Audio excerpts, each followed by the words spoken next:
बिस्मिल्लाहिर्रहमानिर्रहीम। अल्लाह ताला के पाक नाम से शुरू जो बड़ा मेहरबान नहायत रहम करने वाला है। अस्सलामुअलैकुम स्टूडेंट्स, मैं हूँ आपका teacher Mohammad Asim Nasar, second year ICS computer science के नेक्स्ट लेक्चर के साथ यूनिक ग्रुप ऑफ इंस्टीट्यूशन की तरफ से हाजिर हूँ।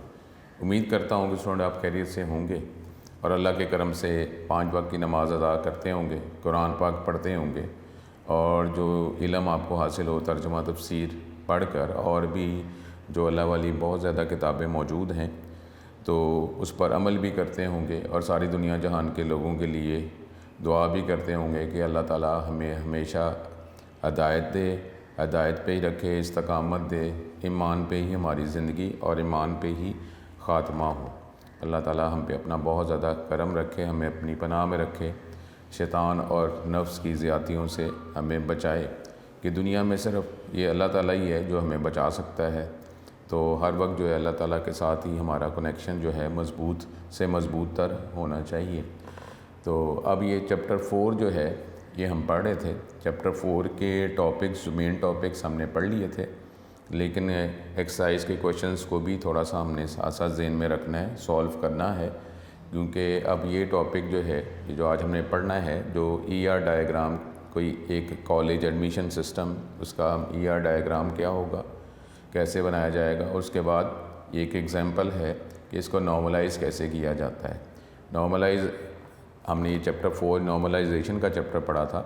उसमें कोई भी टॉपिक में जब हम एंटिटीज़ डिज़ाइन करते हैं तो उसको नॉर्मलाइज़ भी करना जो है वो डेटाबेस डिज़ाइनिंग के अंदर ही शामिल होता है। तो अब एक एग्जांपल है, उसके हवाले से हम देखेंगे कि कॉलेज एडमिशन सिस्टम, इसमें जो रिलेशंस हम बनाएंगे जो इस सिस्टम से बिलोंग करेंगे उसको नॉर्मलाइज़ कैसे किया जाता है। यहाँ पे एग्जांपल है और अगली डिग्री में तो डेफिनेटली डिफरेंट टॉपिक्स से रिलेटेड आपको सिस्टम्स को नॉर्मलाइज़ पहले आप करेंगे, उसके बाद फिर उसकी इम्प्लीमेंटेशन होती है। अल्लाह ताला हमें हमेशा अपनी पनाह में रखे। अपना टॉपिक जो है वो हम स्टार्ट करते हैं। स्टूडेंट चैप्टर 4 हम कर रहे हैं, डाटा इंटेग्रिटी और नॉर्मलाइजेशन, और उसमें एक एग्जांपल, अभी एक्सरसाइज का क्वेश्चन भी है, इसको डिस्कस करते हैं कि एक सिस्टम है कॉलेज एडमिशन सिस्टम, उसकी डायग्राम के डिफरेंट आगे कंपोनेंट्स और जो हमने डाटा मॉडल भी हमने पढ़ा था। डाटा मॉडल, एक से ज़्यादा डाटा मॉडल्स को कंबाइन करते हैं तो एंटिटी रिलेशनशिप डायग्राम बन जाती है। ठीक है, अब इसको हम डिस्कस करेंगे। एक्सरसाइज का क्वेश्चन भी है और आप इसका नॉलेज भी माइंड में रखें तो जो आपको अगली डिग्री में भी फ़ायदा देगा। अब ये ER diagram for a college admission system ये हम देख रहे हैं। अब इसमें डिफरेंट एंटिटीज़ हैं जो हमने चैप्टर 3 में डाटा मॉडल हमने पढ़ा था। इसमें एंटिटीज़ जो हैं आपको ये रेक्टेंगल में नज़र आ रही। ठीक है, हमने मिनिमम रखा है ताकि आपको इस टॉपिक से अंडरस्टैंडिंग हो, कॉम्प्लिकेशन में जाने की ज़रूरत नहीं है। टॉपिक अंडरस्टैंड हो जाए, चाहे उसकी एग्जांपल में अगर कंपोनेंट्स कम भी हों, टॉपिक अंडरस्टैंड हो जाए तो हमें फ़ायदा ही है। अब इसमें जो एंटिटीज़ हैं वो क्या है, ये रेक्टेंगल में ग्रुप एक एंटिटी है, स्टूडेंट एक एंटिटी है और फ़ी एंटिटी है। उसके बाद इसमें आपको डाटा मॉडल में पता था कि आप पेज को ज्वाइन करते हैं और ये आपके डायमंड साइन के अंदर जो रिलेशनशिप है वो आपने बताया होता है। उसके बाद फिर हमने कार्डिनलिटी और मॉडलिटी पढ़ा था। कार्डिनलिटी ये है कि दोनों जो रिलेशंस हैं उनको आपस में रिलेट कैसे किया गया है, 1 to 1, 1 to many, many to many या रिकर्सिव। उसके बाद मॉडलिटी था कि कौन सी एंटिटी जो है वो ऑप्शनल है और कौन सी मैंडेटरी है। ठीक है, इसको अब इंडिविजुअली हम देखते हैं। The following steps are taken to convert this ERD into a relation database. ये डिफरेंट स्टेप्स लेने पड़ते हैं। ईच एंटिटी जो ER डायग्राम में है इसको हम ट्रांसफॉर्म कर देंगे, कन्वर्ट कर देंगे रिलेशन में, इसका रिलेशन बनाएंगे। Usually the name of the relation is the same as the name of the entity. ये जो रिलेशन का नाम नॉर्मली वही होता है जो आपने एंटिटी का नाम रखा होता है। अब हमारी एग्जांपल में 3 रिलेशंस हैं जो हम बनाएंगे, एक स्टूडेंट का, ग्रुप का और फ़ी का। उसके बाद हर एंटिटी रिलेशन के अंदर जो है वो डिफरेंट एट्रीब्यूट्स या कॉलम्स होते हैं। Each attribute of an entity becomes N attribute of the relation. जो एंटिटी के जो एट्रीब्यूट हैं वही रिलेशन के एट्रीब्यूट्स बनेंगे। Thus the relation will have the following attributes attributes are written in parenthesis next to relations name. Attributes जो हैं वो रिलेशन का जो नाम है उसके बाद पैरेंथेसिस के अंदर एट्रीब्यूट्स जो है वो आप स्पेसिफाई करते हैं। जिस तरीके से यहाँ पे अगर स्टूडेंट जो है ये एक एंटिटी है तो उसके एट्रीब्यूट्स जो हैं हम ये पैरेंथेसिस में लिखेंगे। Student ID, suppose name, matric के मार्क्स, सब्जेक्ट्स, एड्रेस और टेलीफोन। उसके बाद दूसरी जो एंटिटी है ग्रुप एंटिटी, जिसको हम रिलेशन में कन्वर्ट करेंगे। तो ग्रुप जो है उसके आगे एट्रीब्यूट्स क्या हैं? ग्रुप आईडी, ग्रुप नेम और सीट्स। उसके बाद फ़ी एंटिटी या रिलेशन, उसके एट्रीब्यूट्स क्या हैं? रिसीट नंबर, अमाउंट और डिपॉजिट डेट। ठीक है, अब ये सबसे पहले पहला स्टेप क्या था? एंटिटी को हमने ट्रांसफॉर्म किया रिलेशन में, और फिर एंटिटी के जो एट्रीब्यूट्स थे वही रिलेशन के एट्रीब्यूट्स बने। और इसके लिए क्या होता है कि आप एट्रीब्यूट जो हैं वो रिलेशन जो है रिलेशन का नाम लिखते हैं, उसके बाद पैरेंथेसिस के अंदर एट्रीब्यूट्स के नाम लिखे जाते हैं। उसके बाद ये डिफरेंट एट्रीब्यूट्स जो हैं रिलेशन के, अब इसमें किसी एक एट्रीब्यूट को एक आइडेंटिफायर के तौर पर आप इस्तेमाल करेंगे, यानी उसकी प्राइमरी की उसको असाइन कर देंगे। The identifier of an entity becomes the primary की फॉर द रिलेशन। ठीक है, अब जो आइडेंटिफायर है एंटिटी का वो प्राइमरी की ही बन जाएगा ये जब हम इसको रिलेशन बनाएंगे। Primary key of each relation is therefore shown underline. ठीक है, अब यहाँ पे जो भी प्राइमरी की है रिलेशन की उसको हमने एट्रीब्यूट को अंडरलाइन कर दिया। ठीक है, आपको अंडरलाइन नज़र आ रहा है। उसके बाद अगला स्टेप क्या होता है? Next, relationship between entities are establish. उसको एस्टैब्लिश किया जाता है कि जिनका आपस में ताल्लुक़ क्या है। This is done through a combination of primary foreign keys को यूज़ करते हुए, प्राइमरी की फॉरेन की को यूज़ करते हुए जो है इनका रिलेशनशिप बनाया जाता है। To establish a one to many relationship, अगर आपने वन टू मैनी रिलेशनशिप बनाना है between two relations, the primary key of the relation on one side of the relationship is included as a foreign key in the relation on the many side of the relationship. यानी जो relation जो है, जो relation one side को represent कर रहा होता है उसकी प्राइमरी की जो है, जो रिलेशन जो हमारे पास जो है मैनी साइड को रिप्रेजेंट कर रहा होता है तो वहाँ पर वो प्राइमरी की फॉरेन की बन जाती है। To establish many to many relationship अगर आप बनाना चाह रहे हैं तो हमें एक और रिलेशन क्रिएट करना पड़ता है जो रिलेशन एज ए ब्रिज काम करता है between relationship of between different two entities. एक आपको रिलेशन एक्स्ट्रा एक ब्रिज के तौर पर बनाना पड़ता है। तो establish many to many relationship, a new relation is created and primary keys of regional relations are added as foreign key in the newly created relation. अब जो ओरिजिनल रिलेशन की प्राइमरी कीज़ जो हैं वो जो नया रिलेशन बनाएंगे उसमें वो फॉरेन की बन जाएगी। These two foreign keys attribute becomes the composite primary key of the new relation. और ये जो फॉरेन की होगी, क्योंकि एक एंटिटी की प्राइमरी की वो जो न्यू रिलेशन बनाया होगा उसके अंदर उसकी फॉरेन की होगी, और जो सेकेंड एंटिटी जो रिलेशन है उसकी प्राइमरी की जो न्यू रिलेशन बनाया है उसके अंदर फॉरेन की। दो ही कॉलम्स होते हैं जो रिलेशन ब्रिज के तौर पे इस्तेमाल किया जाता है दोनों एंटिटीज़ को रिलेशन को जोड़ने के लिए। तो उसमें दो ही कॉलम्स होते हैं, एक कॉलम जो है एक एट्रीब्यूट एक एंटिटी की प्राइमरी की होता है और दूसरा एट्रीब्यूट कॉलम जो है दूसरी एंटिटी की प्राइमरी की होती है, और फिर ये दोनों मिलकर जो है जो नया रिलेशन बनाते हैं वो दोनों कॉलम जो है कंबाइन करके वो कॉम्पोजिट की बनती है। अब यहाँ पे स्टूडेंट ग्रुप का आपस में relationship, there is a many to many relationship. Many to many relationship है स्टूडेंट एंटिटी रिलेशन और ग्रुप के दरमियान। कौन सा है? Many to many relationship student और ग्रुप। अगर हम बात करें स्टूडेंट और ग्रुप तो यहाँ देख लें कि स्टूडेंट और ग्रुप जो एंटिटी है इसमें आपको पता है कि पहला सिंबल जो है वो किसको रिप्रेजेंट कर रहा होता है? वो रिप्रेजेंट कर रहा होता है किसको? मैनी को। ठीक है, तो मैनी टू मैनी रिलेशनशिप इसके अंदर ये मौजूद है। ठीक है, मैनी ये क्रॉस फुट, इधर भी क्रॉस फुट, तो हमारे पास क्या बन गया? ये मैनी टू मैनी रिलेशनशिप। ठीक है, there is a many to many relationship between group and student relations. Therefore a new relation student group हमें क्रिएट करना पड़ेगा, is created as shown below. अब यहाँ पे स्टूडेंट एंटिटी तो हमने बनाई, फिर एक स्टूडेंट ग्रुप एंटिटी बनानी पड़ेगी। इस पर थोड़ा गौर करें, देखें ये स्टूडेंट और ग्रुप की हम बात कर रहे हैं। तो स्टूडेंट के रिलेशन में जो प्राइमरी की है वो क्या है? Student ID. और ग्रुप जो रिलेशन है उसमें प्राइमरी की क्या है? Group ID. तो अब जो एक रिलेशन हम नया बना रहे हैं उसके अंदर भी दो कॉलम्स होंगे। एक जो पहले स्टूडेंट जो एंटिटी है उसकी प्राइमरी की, देखें ये इधर प्राइमरी की ये कॉलम आ गया, और दूसरा जो ग्रुप एंटिटी है रिलेशन उसकी प्राइमरी की ग्रुप आईडी ये आ गया। तो दो कॉलम्स हमने इस तरह बनाएंगे।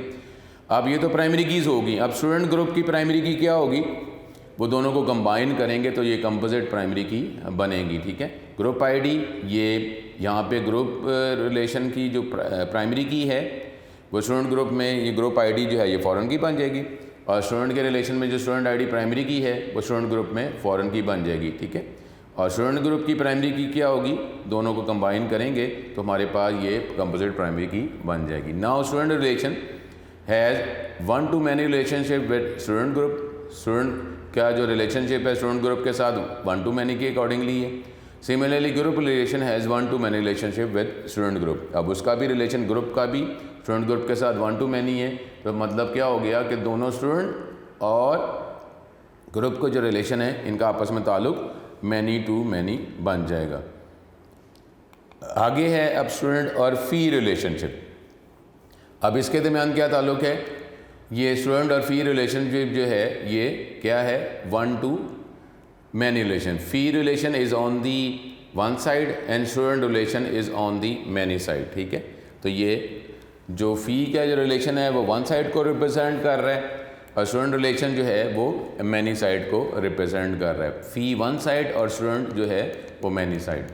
फ़ी जो है वो वन साइड और स्टूडेंट जो है वो मैनी साइड। ठीक है, आपको ये पता ही है कि यहाँ पे अगर हम करेंगे तो ये हमारे पास ये वन साइड फ़ी जो रिलेशन है ये वन साइड, आपको पता है कि जब हम इसमें वन साइड को रिप्रेजेंट करते हैं वन टू मैनी तो हम ये एक स्ट्रेट लाइन लगाते हैं, और स्टूडेंट की जो एंटिटी है उसके साथ जो है ये क्रॉस फुट का टर्म इस्तेमाल की जाती है, तो ये वन टू मैनी हो गया। ठीक है, one to many. Fee relation is on the one side and student relation is on the many side of the relationship. अब जो primary key of the fee relation जो है वो क्या बन जाएगी, वो फॉरेन की बन जाएगी in the student relation. The primary key of fee relation जो रिसीव्ड नंबर वो is included in student relation. ठीक है, अब यहाँ पे देख लें हमारे पास स्टूडेंट का रिलेशन है student ID, name, matric mark, subject, address, received number और टेलीफोन नंबर। तो हमारे पास ये रिसीव्ड नंबर जो है जो फ़ी का जो रिलेशन है इसमें प्राइमरी की है वो स्टूडेंट के टेबल के अंदर ये फॉरेन की बन जाएगी। ठीक है, इस तरीके से ये वन टू मैनी रिलेशनशिप बन जाएगा। This completes the process of transforming entities into relation. Therefore we have the following four relation हमारे बन गए हुए हैं।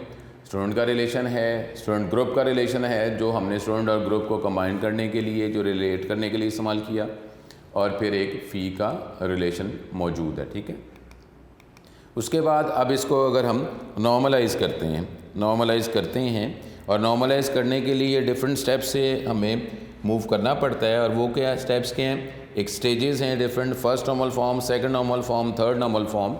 तो अब ये जो हमने एक एंटिटीज़ बनाई हैं, रिलेशन बनाए हैं, इसको हम नॉर्मलाइज़ करेंगे। अब नॉर्मलाइजेशन के लिए क्या होता है स्टूडेंट, ऐसी जो एग्जांपल जो हैं अगली डिग्री में जब आप जाएंगे तो ऐसी डिफरेंट एग्जांपल्स जो हैं आपको पढ़ाई जाएंगी, आप पढ़ेंगे, समझेंगे, और उसके हवाले से फिर आपको असाइनमेंट भी मिलेगी। ठीक है, तो इसको अब हम देखते हैं।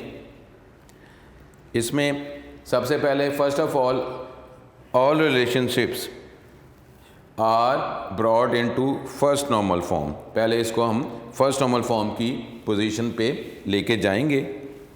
First of all relations are brought into first normal form. In this form repeating groups are eliminated. आपको पता है कि फर्स्ट नॉर्मल फॉर्म के लिए एरर कौन सा सॉल्व करना पड़ता है, repeating group. First normal only the student relation has repeating group. जो स्टूडेंट का रिलेशन है उसमें रिपीटिंग ग्रुप मौजूद है।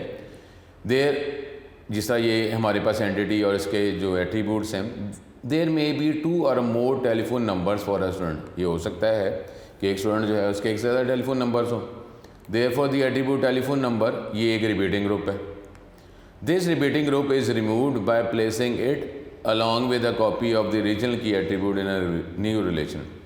तो की एट्रीब्यूट और ये जो टेलीफोन नंबर है इसको हम एक और सेपरेट रिलेशन में इसको हम रिप्रेजेंट करेंगे। Therefore the original student relation is divided into two relation, student और ये student ID, name, matric mark, subject, address और रिसीट नंबर। और फिर एक और हम रिलेशन बनाएंगे और उसमें स्टूडेंट आईडी और टेलीफोन नंबर दो कॉलम्स होंगे क्योंकि इसमें प्राइमरी की है इसकी, और वो जो रिपीटिंग ग्रुप था। और फ़ोन जो है, अब एंटिटी जो रिलेशन जो है इसकी प्राइमरी की क्या बनेगी, दोनों को कंबाइन करेंगे तो ये कंपोजिट की बन जाएगी, ताकि हमारा ये रिपीटिंग ग्रुप का जो एरर जो है वो सॉल्व हो जाए। इसके लिए हमें रिपीटिंग ग्रुप जो है या फर्स्ट नॉर्मल फॉर्म के लिए हमने पढ़ा हुआ है कि हम क्या करते हैं, एक रिलेशन को स्प्लिट कर देते हैं मल्टीपल रिलेशंस में। ठीक है, तो हमने एक जो रिलेशन था, स्टूडेंट का जो रिलेशन था, उसको स्प्लिट किया और इससे दो रिलेशन, स्टूडेंट का रिलेशन और जो रिपीटिंग ग्रुप था उसको वहाँ से हमने अलग किया और एक सेपरेट रिलेशन के अंदर इस रिपीटिंग ग्रुप के column along with the primary की एट्रीब्यूट जो है वो हमने इसमें शामिल कर दिया। तो ये इस तरीके से हमारे पास ये बन गया। उसके बाद no other relation has repeating group, इसके अलावा कोई और रिलेशन ऐसा नहीं है जिसमें रिपीटिंग ग्रुप मौजूद है। Therefore all these are in first normal form. ठीक है, अब हमने ये प्रोसेस कंप्लीट करके फर्स्ट नॉर्मल फॉर्म की पोजीशन पे जो हमारे रिलेशंस थे वो आ चुके हुए हैं, जिसमें हमारे पास रिलेशन क्या बन गया, एक स्टूडेंट का रिलेशन है।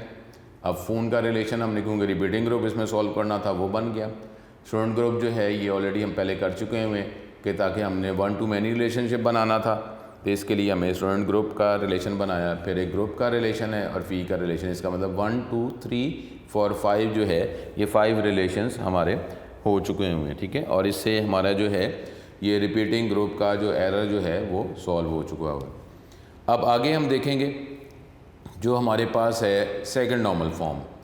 सेकंड नॉर्मल फॉर्म में स्टूडेंट आपको पता है कि जो हमारे पास पार्शियल फंक्शन डिपेंडेंसी जो है, अगर एरर मौजूद हो तो उसको सॉल्व किया जाता है।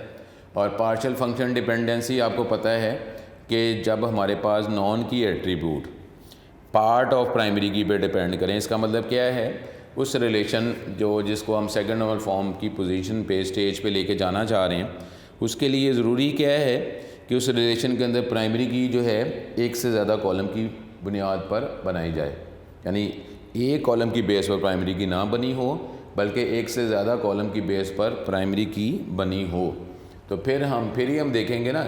और दूसरा ये भी है कि उसके अंदर नॉन की एट्रीब्यूट भी मौजूद हों। नॉन की एट्रीब्यूट मौजूद हैं और प्राइमरी की जो है एक से ज़्यादा कॉलम की बेस पर है, तो फिर हम देखेंगे कि इसमें पार्शियल फंक्शन डिपेंडेंसी जो है ये मौजूद है या नहीं है, कि जी non key attribute part of primary key पे डिपेंड कर रहे हैं, तो ये हमारे पास पार्शियल फंक्शन डिपेंडेंसी का एरर होगा।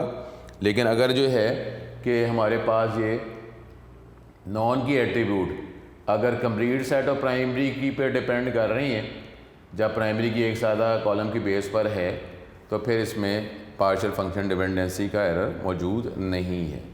अब हम देखते हैं second normal form. In second normal form partial dependencies in relations are examined and removed. Partial dependency exist in relation that has a composite key. ये उसी रिलेशन में होगा कि जहाँ पे प्राइमरी की एक से ज़्यादा कॉलम की बेस पर बनाई जाए। There are only 2 relation with composite keys. These relation do not have any non key attribute. 2 relation हैं जिसमें कंपोजिट की हैं, जिस तरह ये फ़ोन का रिलेशन है, इसमें कंपोजिट की मौजूद है। उसके बाद स्टूडेंट ग्रुप का रिलेशन है, उसमें कंपोजिट की मौजूद है। लेकिन उसके लिए ये भी है कि इसके अंदर नॉन की एट्रीब्यूट मौजूद हैं या नहीं है। लेकिन अगर आप देखें इन दोनों रिलेशंस के अंदर जो है ये कंपोजिट की तो मौजूद है, लेकिन इसमें नॉन की एट्रीब्यूट मौजूद ही नहीं है। There are only 2 relation with composite keys. These relation do not have any non key attribute. इसमें नॉन की एट्रीब्यूट मौजूद ही नहीं है। तो फिर हम जब नॉन की एट्रीब्यूट ही नहीं है तो फिर ये कैसे हमें प्रॉब्लम ये पड़ेगा कि जी नॉन की एट्रीब्यूट जो है वो पार्ट ऑफ प्राइमरी की पे डिपेंड कर रहे हैं। इसमें तो नॉन की एट्रीब्यूट मौजूद ही नहीं है। Therefore these relation do not have any non की एट्रीब्यूट्स, यानी ये फ़ोन का रिलेशन और ये स्टूडेंट ग्रुप का रिलेशन है, इसके अंदर तो नॉन की एट्रीब्यूट मौजूद ही नहीं है। जब नॉन की एट्रीब्यूट मौजूद ही नहीं है तो फिर हम कैसे कह सकते हैं कि नॉन की एट्रीब्यूट जो है पार्ट ऑफ प्राइमरी की पे डिपेंड कर रहे हैं। Therefore all these relations are in second normal form. और ये जो रिलेशन जो हैं, दोनों रिलेशन जितने भी रिलेशंस हैं, अब ये सेकंड नॉर्मल फॉर्म की पोजीशन पे ही हैं। स्टूडेंट का जो रिलेशन है उसमें प्राइमरी की है ये कॉलम की बेस पर। फिर फ़ोन का जो रिलेशन है उसमें जो प्राइमरी की है 2 कॉलम की बेस पर है, लेकिन इसमें नॉन की एट्रीब्यूट मौजूद ही नहीं है। स्टूडेंट ग्रुप का जो रिलेशन है इसमें भी हमारे पास प्राइमरी की है, 2 कॉलम की बेस पर है, लेकिन इसमें भी नॉन की एट्रीब्यूट ही नहीं है। ग्रुप का जो रिलेशन है उसमें प्राइमरी की मौजूद है, प्राइमरी की 1 कॉलम की बेस पर है, तो इसमें भी हमारे पास कंपोजिट की नहीं है। और फ़ी जो है जो रिलेशन है उसमें भी प्राइमरी की 1 कॉलम की बेस पर है, और इसमें भी हमारे पास जो है कंपोजिट की जो है वो हमने इस्तेमाल ही नहीं की। तो इसलिए सेकंड नॉर्मल फॉर्म के लिए स्टेज पे पहुंचाने के लिए ये जो डिफरेंट रिलेशंस हैं 1 2 3 4 5 रिलेशंस हैं, इसके लिए हमें कोई वर्किंग करने की ज़रूरत नहीं है। ये हमारे जो रिलेशंस जो हैं ये ऑलरेडी ही सेकंड नॉर्मल फॉर्म की स्टेज या स्टेट पे पड़े हुए हैं, मौजूद हैं, वहाँ पे पहुँच गए। ठीक है, हमें कोई वर्किंग करने की ज़रूरत नहीं है।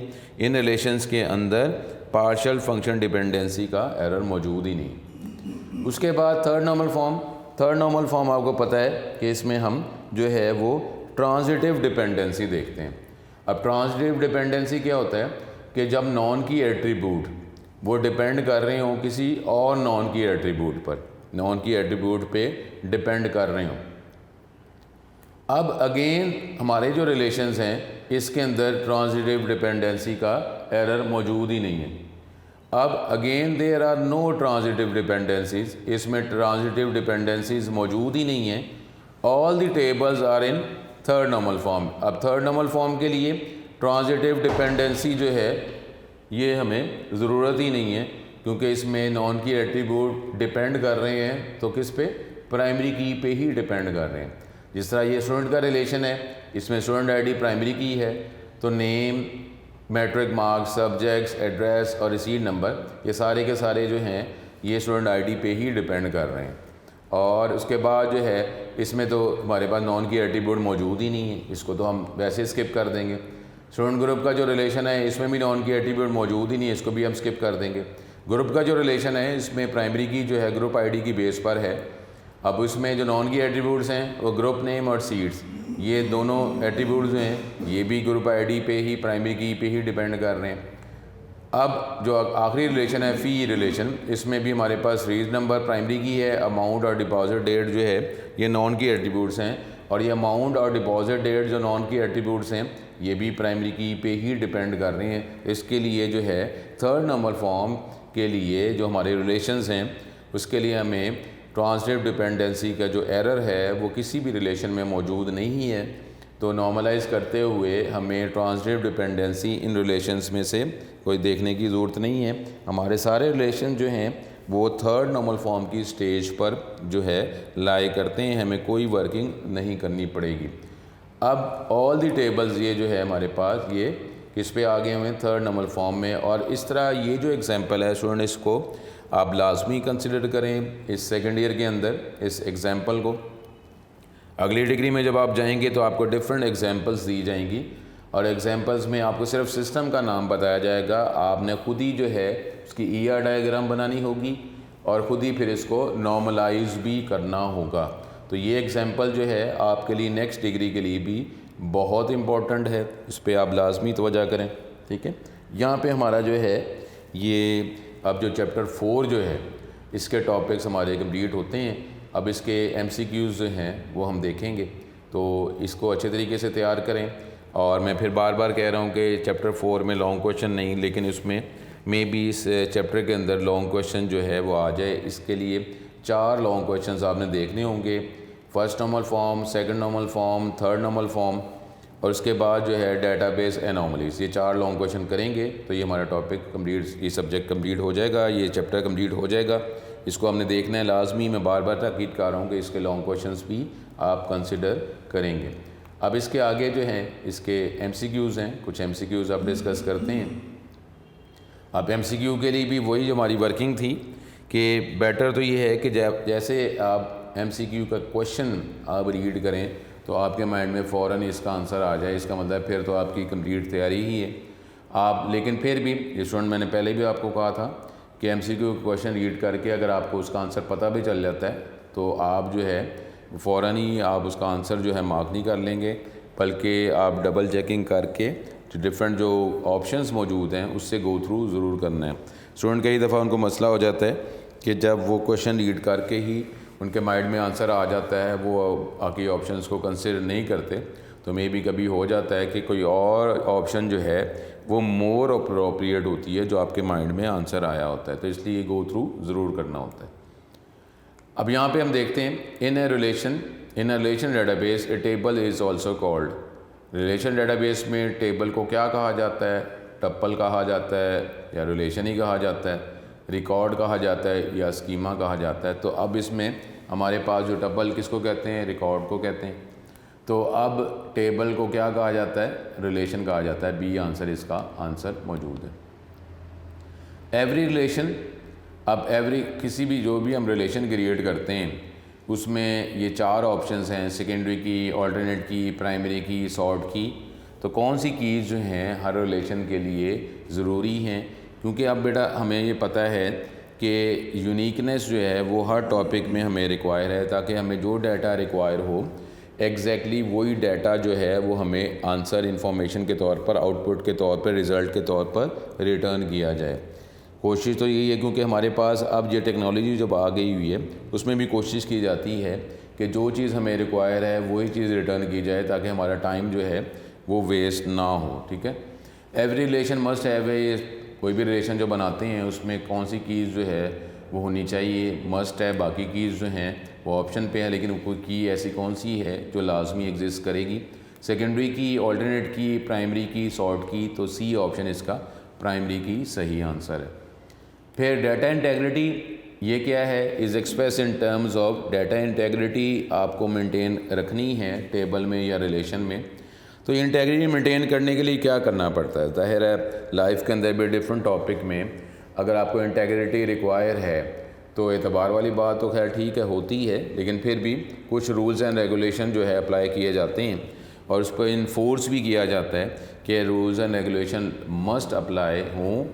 तो अब उसके लिए जो है अब डाटा इंटेग्रिटी भी अगर हमने डेटाबेस के अंदर मेंटेन करनी है तो उसके लिए भी क्या होगा? Data integrity is expressed in terms of constraints, consistency rules, correctness या ऑल ऑफ दीज। इस पे अगर आप गौर करें, कंस्ट्रेंट जो हैं हमें ऑब्स्टिकल्स को हिंड्रेंस लगानी पड़ेंगी, कंसिस्टेंसी को रूल्स अप्लाई करने पड़ेंगे, करेक्टनेस जो है वो हम देखेंगे डाटा सही, और फिर ऑल ऑफ दीज। तो इसमें हमारे पास डी ऑप्शन सही आंसर होगा।